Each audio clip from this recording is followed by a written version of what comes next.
کچھ دیر کی زحمت ہے اور اس کے بعد میں کیا نام ہے نبی کے فضائل انشاءاللہ موجود ہے. کلام پاک کیا ہے؟ تبیان لکل شیء، ہر چیز کا علم کلام پاک کے اندر ہدن و بشرا و رحمتن للمسلمین. کلام پاک ہر چیز کا علم رکھتا ہے. کلام پاک خوشخبری ہے، کلام پاک ہدایت ہے، کلام پاک رحمت ہے. کس کے لیے؟ للمسلمین. یہ لفظ یاد رکھیے گا کہ مسلمانوں کے لیے رحمت ہے. اب میں چلا اپنے نبی کی نبوت کی طرف اور دیکھتا ہوں کہ میرے نبی میں کتنے صفات پائے جاتے ہیں. میں نے کلام پاک سے پوچھا اگر تیرے اندر ہر شے کا علم ہے تو نبی نے کیا ہے؟ کلام پاک نے ارشاد فرمایا علمک ما لم تکن تعلم. ہم نے ہر چیز کا علم اپنے رسول نے گھیر کر رکھ دیا ہے. یعنی کلام پاک میں سب چیز کا علم، اللہ کے رسول میں سب چیز کا علم. کلام پاک ہدایت ہے. اب اللہ کے رسول کے لیے دیکھتے ہیں کہ کلام پاک کیا ارشاد فرماتا ہے انکا لتہدی الی صراط المستقیم. اگر قرآن ہدایت ہے تو تو صراط مستقیم کی طرف ہدایت کرنے والا ہے. تو قرآن پاک سے، قرآن پاک ہے نا 4 صفات رکھتا ہے. اب 2 صفات نبی کے برابر ہو گئے قرآن مجید کے. یعنی قرآن پاک میں سب چیز کا علم ہے. اللہ کا ما لم تکن تعلم. اے رسول فرمائے ہم نے تیرے اندر بھی ساری چیزوں کا علم رکھ دیا ہے. اگر قرآن ہدایت ہے تو انک لتہدی الی صراط المستقیم، تو صراط مستقیم کی طرف ہدایت کرنے والا ہے. اگر قرآن خوشخبری ہے یا ایھا النبی انک شاہد و مبشرا، تو اے میرے نبی گھبرا مت، تو خوشخبری سنانے والا ہے. ٹھیک. اور اگر قرآن پاک رحمت ہے تو تو قرآن پاک کے ساتھ ساتھ رحمت ہے. کس طریقے سے رحمت ہے؟ کس طریقے سے رحمت ہے؟ میں نے پہلے یہ آیت بیان کری تھی. صلوات پڑھیں پر محمد والے.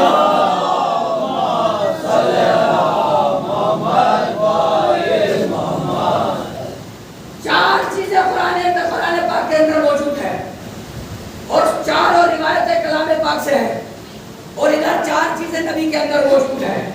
کلام پاک میں سب چیزوں کا علم، میرے نبی میں ہر چیز کا علم. کلام پاک بشارت ہے، میرا نبی بشارت دینے والا ہے. کلام پاک ہدایت ہے تو میرا نبی ہدایت کرنے والا ہے. کلام پاک رحمت ہے تو میرا نبی بھی رحمت ہے. یعنی کہ کل ملا کے کہنے کا مقصد یہ ہے کہ جتنی چیزیں کلام پاک کے اندر ہیں اتنی چیزیں رسول کے اندر ہیں. یعنی کلام پاک اور رسول کسی الگ الگ شے کا نام نہیں ہے. علم الہی اگر الفاظ میں اترے تو قرآن کہلائے اور اگر نور میں اترے تو رسول کہلائے.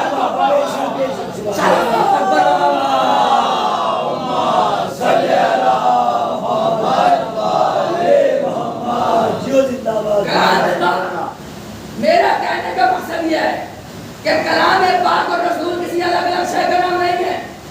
اگر علم الہی لفظوں میں ڈھلا تو کلام پاک کہلایا اور علم الہی نور میں ڈھلا تو رسول پاک کہلایا. آپ سمجھ رہے ہیں؟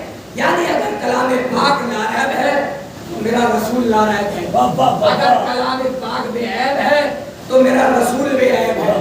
یعنی کلام پاک رسول کے جیسا ہے اور رسول کلام پاک کے جیسا ہے. اس میں کوئی اشکال تو نہیں ہے. یہ بات بالکل ثابت ہے. اس میں کہیں سے کہیں تک کوئی اشکال نہیں ہے کہ رسول کلام کے جیسا، کلام رسول کے جیسا، رسول کلام کے جیسا، کلام رسول کے جیسا. اب میں یہاں پر رک کے آپ سے ایک سوال کرتا ہوں اور صرف اس کا جواب مجھے ایمانداری کے ساتھ دیجیے گا، بے ایمانی نہیں کریے گا. اب مجھ جیسا عالم یا مجھ جیسا حقیق سا طالب علم، مجھ جیسا جاہل یا کوئی بھی اس دنیا کا عالم یا کوئی بھی اس دنیا کا باشندہ اگر کلام پاک کے اندر خطائیں ڈھونڈنے لگے، غلطیاں ڈھونڈنے لگے تو آپ لوگ اسے کتنی دیر تک برداشت کر سکتے ہو؟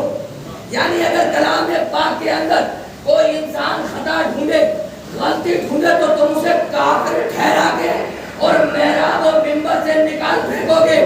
اب میں اس کا کیا کروں کہ جو میرے رسول میں غلطیاں ڈھونڈ رہے ہیں؟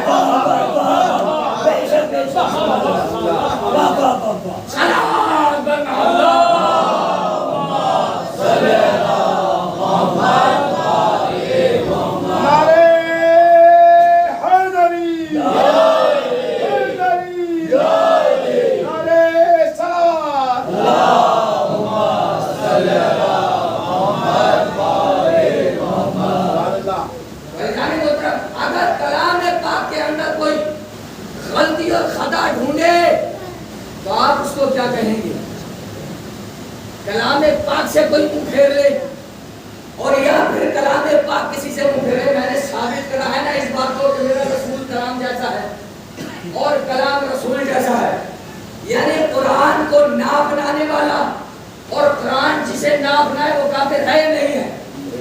بھائی قرآن کو جو چھوڑ دے یعنی حکم الہی کو چھوڑ رہا ہے اور قرآن جس کو چھوڑ دے یعنی قرآن حکم الہی سے کسی کو چھوڑ رہا ہے. قرآن رسول جیسا ہے اور رسول قرآن کے جیسا ہے.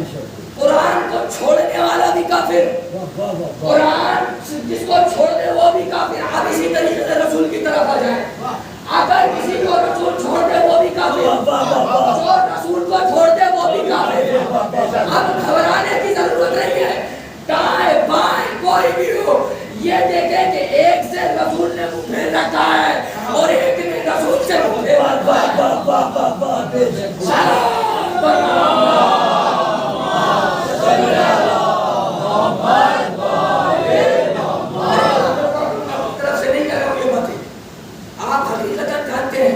مسلمان کہتے کسے ہیں؟ مسلمان کس کے ذریعے سے بنتا ہے؟ فاطمہ کے باپ کے نام کو لے کے انسان مسلمان بنتا ہے. جب تک لا الہ الا اللہ اور محمد رسول اللہ کا اقرار نہ کرے اس کو انسان مسلمان کہہ سکتے ہیں یا نہیں کہہ سکتے؟ اگر لا الہ الا اللہ کا اقرار نہ کرتا ہو اور محمد رسول اللہ کا اقرار نہیں کرتا ہو تو وہ مسلمان نہیں ہے. یعنی آپ عصمت فاطمہ زہرا کو سمجھے. جو انسان مشرک سے پاک اور پاکیزہ تب بنے جب محمد کا نام لے لے تو وہ محمد کی اولاد کی برابری کیسے کر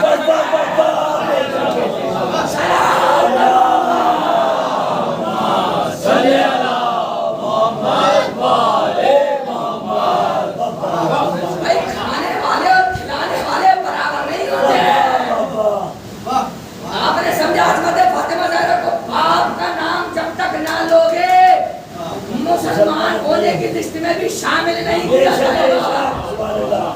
تم محتاج ہو اس بات کے کہ فاطمہ کے باپ کا نام لو تب تمہیں مسلمان ہونے کی لسٹ میں شامل کیا جائے گا.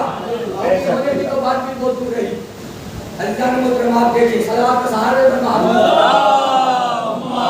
صلی اللہ محمد والے محمد. اس چیز کیا کہہ رہا ہے؟ یا جو الذین آمنوا استجیبوا للہ والرسول.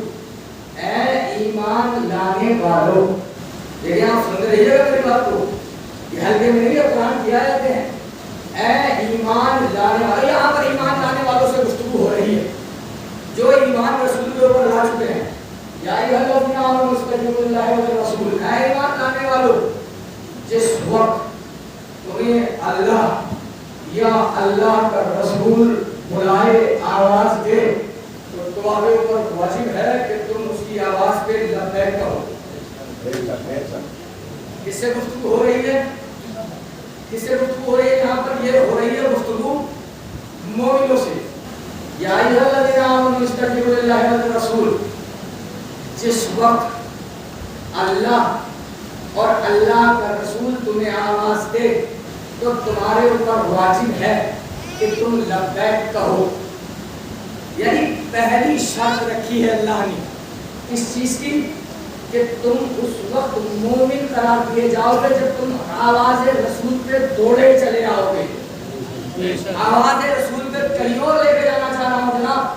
تم اس وقت پہ مومن قرار دیے جاؤ گے کہ جب تم اللہ کے رسول کی آواز پہ دوڑے چلے آؤ گے. اب میں نے ایک ایسا میدان دیکھا کہ جہاں پر اللہ کا رسول پکار رہا تھا میں زندہ ہوں آ جاؤ, اور پبلک پہاڑ پہ جا رہی تھی. تو وہاں پر ان انسانوں کے جو رسول کے بلانے پر نہیں آئے تھے بلکہ چلتے چلے جا رہے تو ان کے تقوی پر بات نہیں ہوگی, ان کے ایمان پہ بات ہوگی کہ آیا یہ مسلمان تھے بھی یا مسلمان نہیں تھے, کیونکہ اللہ کا رسول کو بلا رہا تھا اور یہ جا رہے تھے. صلوات پر محمد صلی اللہ محمد والے محمد. اللہ کے رسول نے کہا یا ایھا الذین آمنوا استجیبوا للہ والرسول. یعنی کہ جس وقت اللہ یا اللہ کا رسول آواز دے تو تم دوڑے چلے آؤ. اور اگر انسان اللہ کے رسول کی آواز کے اوپر نہ آئے تو پھر کیا ہے؟ یہ تو مومنوں سے خطاب ہے نا. اگر مومن ہوگا تو آواز رسول پہ واپس آگا, اور اگر مومن نہ ہوگا تو پھر آواز رسول پہ واپس نہیں آگا. اس کی ایک بات بتاؤں, عزیزان احد کا میدان آپ نے سنا ہے اور کافی مرتبہ سنا ہوگا. جب آپ جائیں گے تو اللہ آپ کو زیارت سے نوازے. جناب حمزہ جہاں پر دفن ہے, جناب حمزہ کی قبر کے پیچھے وہ ٹیلا موجود ہے کہ جہاں پر رسول اسلام نے 50 اصحاب کو بٹھایا تھا, یہ کہہ کر کہ زمین ٹل جائے, آسمان ٹل جائے, مگر تم اس پہاڑ پہ سے ہٹنا مت, یہ رسول اسلام نے کہا تھا. اور آمنے سامنے ہوئے رسول اسلام کا لشکر اور کفار کا لشکر. مسلمانوں نے جب جنگ شروع کری, خمسان کی جنگ ہوئی, اور کفار کا لشکر خوف زدہ ہوا اور بھاگ گیا. جب کفار کا لشکر خوف زدہ ہوا اور بھاگا, پوری کنڈیشن سمجھا رہا ہوں, کفار کا لشکر خوف زدہ ہوا اور بھاگا تو وہ مسلمان کہ جو پہاڑ کے ٹیلے پر موجود تھے اور جن سے رسول نے یہ کہا تھا کہ تم زمین ہلے, زمین ہٹے یا آسمان ہٹے, تم اس جگہ سے مت ہٹنا. انہوں نے دیکھا کہ مسلمان قبضہ کر رہے ہیں مال غنیمت پر, مال غنیمت پر قبضہ کر رہے ہیں. کس نے کہا تھا؟ رسول نے کہا تھا کہ ہٹنا نہیں. رسول ابھی زندہ ہے, قبضہ کر رہے ہیں مال غنیمت پر. تو جن میں سے سب مسلمانوں نے کہا کہ ہم جو ہے وہ جنگ جیت چکے ہیں, تو لہٰذا تم بھی چلو اور مال غنیمت کو سمیٹ لو. ان میں سے 2 آدمیوں نے کہا, صرف 2 جو رسول اسلام کے ساتھ تھے, کہ نہیں, رسول کا کہنا یہ تھا کہ زمین ہٹ جائے, آسمان ہٹ جائے, مگر تم یہاں سے نہ ہٹنا. 2 آدمی رکے اور 48 آدمی مال غنیمت لوٹنے کے لیے آ گئے. اب سمجھ میں آیا کہ رسول اسلام کے ساتھ زیادہ تر لوگ کس لالچ میں آیا کرتے تھے؟ اتباع کرنے آتے تھے, مال غنیمت جمع کرنے آتے تھے. رسول اسلام کے ساتھ بھی اتباع کرنے آتے تھے یا مال غنیمت جمع کرنے آتے تھے. اب جب کفار نے دیکھا کہ وہ ٹیلا خالی ہو چکا ہے تو کفار نے پیچھے سے حملہ کیا, ان دونوں کو شہید کیا اور رسول کی فوج کو تہس نہس کر کے پھینک دیا کفار نے. اب اس عالم میں جب پیچھے سے حملہ ہوا تو مسلمان مشغول تھا کس میں مال غنیمت کے لوٹنے میں. جب پیچھے سے حملہ کیا تو اب رسول کو چھوڑ کر لوگ بھاگنے لگے. تو قرآن نے اعلان کیا, یاد کرو اس وقت کو کہ جب اللہ کا رسول تمہیں آواز دے رہا تھا اور تم اس طرح سے بھاگ رہے تھے, نہ دائیں دیکھتے تھے نہ بائیں دیکھتے تھے, اور چلتے چلے جا رہے تھے. اس وقت پر صرف ایک شخصیت تھی جو رسول کی حفاظت کر رہی تھی, اس کے علاوہ کوئی نہیں تھی.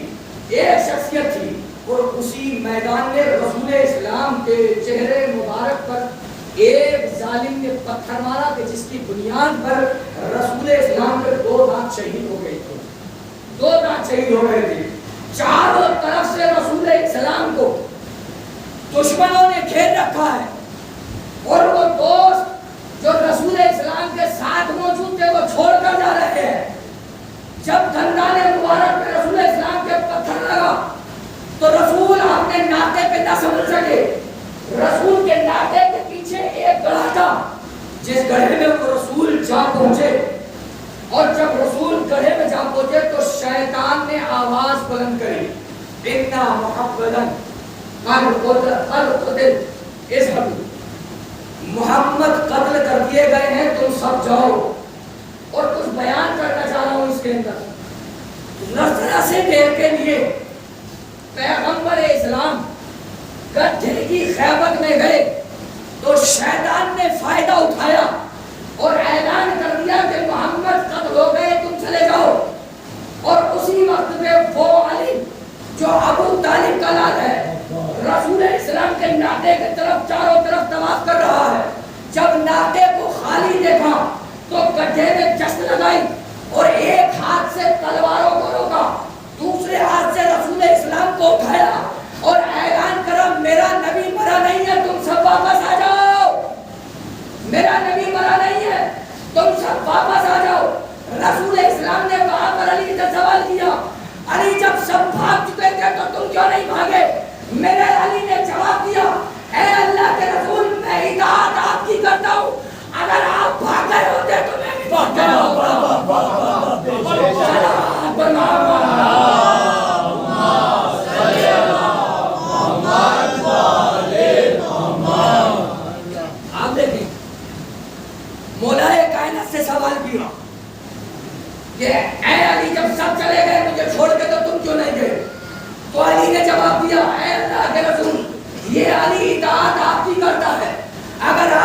گئے ہوتے تو میں بھی وہاں گیا ہوتا. پھر دوسرے نے جب ساری جنگ ختم ہو گئی تو دوسرے نے سوال کیا تھا اور دوسرے نے سوال سب سے کیا تھا کہ بتائیے آپ رسول کو چھوڑ کر بھاگے کیوں؟ تو سب نے جواب دیا کہ جب رسول ہی نہ رہے تو ہم لڑکے کیا کرتے. پھر علی سے پوچھا گیا کہ علی آپ جواب دو, آپ کیوں نہیں بھاگے؟ کہا علی نے کہ جب رسول ہی نہ بچے تو ہم جیتے کیا کرتے ہیں. یعنی علی کی زندگی رسول کی زندگی کے ساتھ ساتھ ہے. آپ دیکھیں مولائے کائنات عزیزان محترم, دو آوازیں گونجی تھی احد کے میدان میں.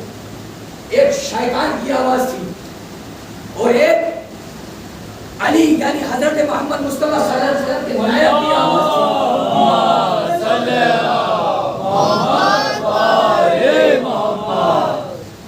شیطان نے یہ کہا ان محمد قد قتل اذهبوا, محمد قتل کر دیے گئے ہیں, تم جاؤ. اور علی اور رسول پکار رہے تھے کہ میں زندہ ہوں, میرا مولا زندہ ہے, تم واپس آؤ. تو عزیزان محترم یہ کیسا فلسفہ ہے کہ مسلمانوں نے ایک آواز کو تو سنا اور دوسری آواز کو نہیں سنا, دونوں آوازیں گونجی تھی اور رسول سے عبث کام نہیں ہوتا ہے. یعنی وہ کام کہ جس کا کوئی فائدہ نہ ہو, رسول سے وہ کام صادر نہیں ہوتا ہے. آوازیں تو گونجی, میں زندہ ہوں پلٹ آؤ, ایک یہ رسول کی آواز اور دوسری آواز وہ گونجی کہ جس میں رسول اسلام کے خلاف شیطان نے کہا ان محمد قد قتل اذهبوا, محمد قتل کر دیے گئے, تم جاؤ. اب عزیزان محترم یہاں پر روک کے صرف ایک بات کہنا چاہتا ہوں اور وہ بات یہ ہے کہ تاریخ اس بات کی گواہ ہے کہ جو انسان جس طرح کی آواز سے منسلک ہوتا ہے اس کو وہ آواز سنائی دیتی ہے. آپ دیکھیں جو انسان جیسی آواز سے محبت کرتا ہے اس کو وہ آواز سنائی دیتی ہے. احد کا میدان دیکھ لے, جس کو شیطان کی آواز سنائی دی وہ گیا یا نہیں, اور جس کو رسول کی آواز سنائی دی وہ رکا یا نہیں.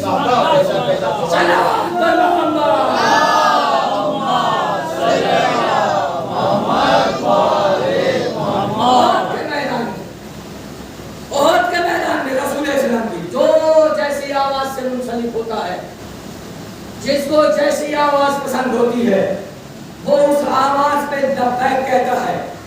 اور اللہ پہلے ہی فرما رہا ہے کہ جس وقت تمہارا رسول یا تمہارا پروردگار تمہیں آواز دے تو تم اس کی بارگاہ میں دوڑے چلے آؤ. اگر تم نے ایسا کیا کہ اللہ کے رسول نے آواز دی اور تم دوڑے چلے آئے تو تم مومن ہو, ورنہ بحث تمہارے تقوی پہ نہیں ہوگی, پھر تمہارے ایمان پہ ہوگی کہ آیا تم مسلمان تھے بھی یا نہیں تھے. تو اسلام نے محترم یہ دیکھی آخر کر رسول اسلام نے پھر اس جنگ کو فتح کیا اور میرا رسول فاتح ہو کے مدینے کے اندر داخل ہوا. فاتح ہو کے, زیادہ لشکر جمع نہیں تھا اس وقت. رسول اور رسول کا بھائی لاکھوں کے مجمع پر بھاری پر جانے والے کا نام علی ہے. لاکھوں کی تعداد پر جس کے قدم میدان سے نہ ہٹے اس کا نام علی ہے.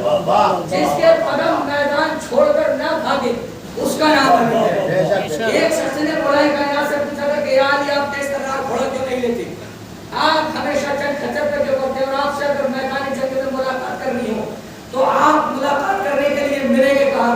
تو میرے مولا نے ارشاد فرمایا جس جگہ چھوڑ کے جاؤ گے وہیں پہ علی کو پاؤ گے. نہ علی کسی بھاگنے والے کے پیچھے جاتا ہے اور نہ علی کسی سامنے آنے والے کو چھوڑتا ہے. تو یہ مولائے کائنات نہ کبھی میدان سے ہٹے اور نہ کبھی میدان سے بھاگے. رسول فاتح ہو کر مدینے کے اندر داخل ہوئے ہیں, فاتح ہو کر مدینے کے اندر داخل ہوئے. 3 دن گزر گئے تھے. اب یہ تاریخ کی کتاب میں نہیں, یہ سیرت کی کتاب میں ہے. ابن حشام نے بھی لکھا ہے اور ابن غریب نے بھی لکھا ہے.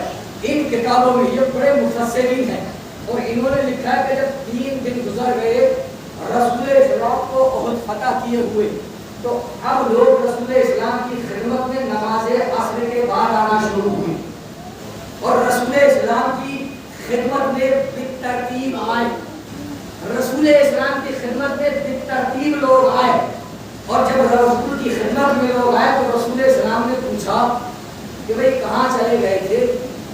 انہوں نے جواب دیا بعد سلام کہ اصل بات یہ تھی کہ جب خمسان کی جنگ چلی تھی تو ہم اپنی جان بچانے کے لیے پہاڑ پر چڑھ گئے تھے. تو رسول نے جواب دیا تو اسی پہاڑ پر چڑھے تھے کہ جس پر جان بچانے کے لیے کبھی نوح کا بیٹا چڑھا تھا. یعنی رسول کہنا یہ چاہتے تھے کہ نوح کے بیٹے کی تربیت میں آ چکے ہو, رسول کی اطاعت چھوڑ چکے ہو. یہ رسول اسلام بتانا چاہتے. کہاں چلے گئے تھے؟ کہا رسول نے جان بچانے کے لیے پہاڑ پر چڑھ گئے تھے. کہا وہ جگہ پر پناہ لے رہے تھے جہاں پر کبھی نوح کے بیٹے نے پناہ لی ہے. اب دیکھیں اس جملے کے لیے ساری زحمت یہ ہے, صرف ایک جملے کے لیے ساری زحمت. رسول نے پوچھا تو پھر اتنا ٹائم لگا کیسے؟ کہا کہ یا رسول اللہ ہم کچھ زیادہ آگے نکل گئے, کچھ زیادہ آگے نکل گئے. رسول نے پھر سوال کیا اچھا یہ بتائیے کہ تم کو وہ آواز نہ آئی جو میں پکار رہا تھا کہ تم آ جاؤ, میں ابھی زندہ ہوں؟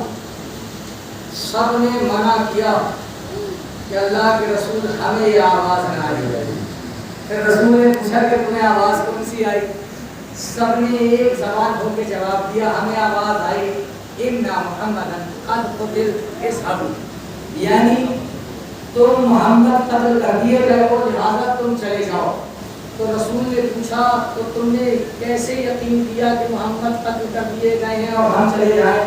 تو انہوں نے جواب دیا جب یہ آواز آئی تو ہم نے سوچا یہ جبرائیل کی آواز ہے اور جبرائیل اس ندا کو بلند کر رہا ہے کہ محمد قتل کر دیے گئے ہیں, تم چلے جاؤ. عزیزان محترم رسول بتانا یہ چاہتے تھے کہ جس کو اس بات میں تمیز نہ ہو کہ جبرائیل اور ابلیس میں فرق کیا ہے, آنے والے دور میں تم اسے حاکم نہ بنا دینا, کیونکہ حاکم بعد رسول وہی ہوگا جو بتا سکتا ہے کہ جبرائیل اس وقت کون سے مقام پر موجود ہے. اور مولا کائنات سے پوچھا گیا, جبرائیل نے پوچھا کہ بتائیے کہ اس وقت پر جبرائیل کہاں ہے؟ مولا کائنات نے ارشاد فرمایا دائیں دیکھا بائیں دیکھا زمین کی طرف دیکھا آسمان کی طرف دیکھا, اس کے بعد میں ارشاد فرمایا کہ انت جبرائیل, تو ہی تو جبرائیل ہے. تو جسے علم ایسا ہو کہ جیسا محمد تو تھا اس کی اطاعت ہمارے اور آپ کے اوپر واجب ہے. ہم اس کی اطاعت نہ کبھی کرتے تھے نہ کبھی کرتے ہیں کہ جس کا علم محمد کی طرح سے نہ ہو, جس کے صفات محمد کی طرح سے نہ ہو, جس کے اوصاف محمد کی طرح سے نہ ہو. کیونکہ ہمیشہ رہبر اپنے نائب سے پہچانا جاتا ہے.